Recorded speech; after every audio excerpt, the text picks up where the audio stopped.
The recent imposition of tariffs by Canada on U.S.-made vehicles is the latest in an escalating trade war between two close neighbors, with potentially severe consequences for both countries. Prime Minister Mark Carney's decision to levy a 25% tariff on American cars and trucks was a direct response to President Trump's own tariffs on Canadian vehicles, and it has set the stage for what could be a prolonged and damaging economic conflict. These retaliatory measures have the potential to disrupt not only the North American auto industry, but also the broader global economy. While the tariffs are framed as a necessary step to counteract U.S. economic aggression, the reality is that they are likely to cause significant harm, particularly to working-class people on both sides of the border. The closing of Stellantis' Windsor factory, affecting 3,600 employees, is an immediate example of the damage that these tariffs can cause. The closure is a stark reminder that the interconnectedness of the auto industries in both Canada and the U.S. makes such moves perilous for workers who depend on these factories for their livelihoods. What is more troubling is the quick escalation. Within hours of Trump's tariffs taking effect, the Canadian retaliation was already causing ripple effects, forcing factories to halt production and, in turn, potentially leading to layoffs in U.S. plants that supply Canadian assembly lines. The situation in Windsor, a city deeply intertwined with the U.S. auto industry, is particularly alarming.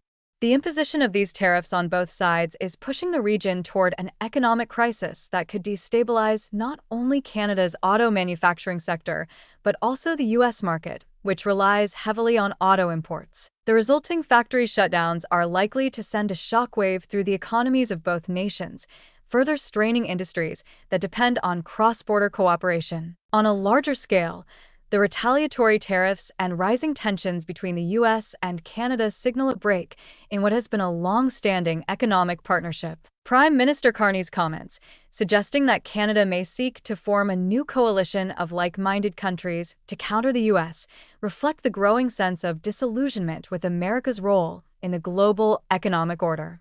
This shift marks the end of an era when the U.S. was seen as the undisputed leader in global economic affairs. The idea that Canada could step into this leadership vacuum is optimistic at best and naive at worst.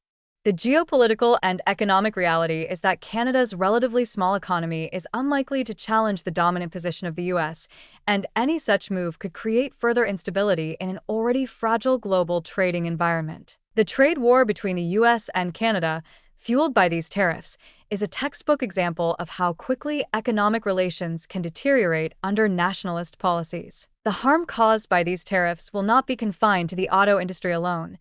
Industries across both countries that rely on trade and cross-border supply chains are likely to face similar disruptions.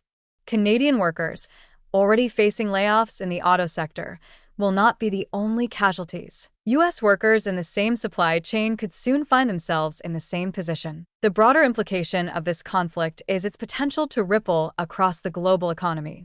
Carney's warning about the tariffs rupturing the global economy is not an exaggeration. When two major trading partners engage in such hostile actions, it creates a domino effect, triggering disruptions that affect not only the immediate parties, but also their allies and trading partners worldwide.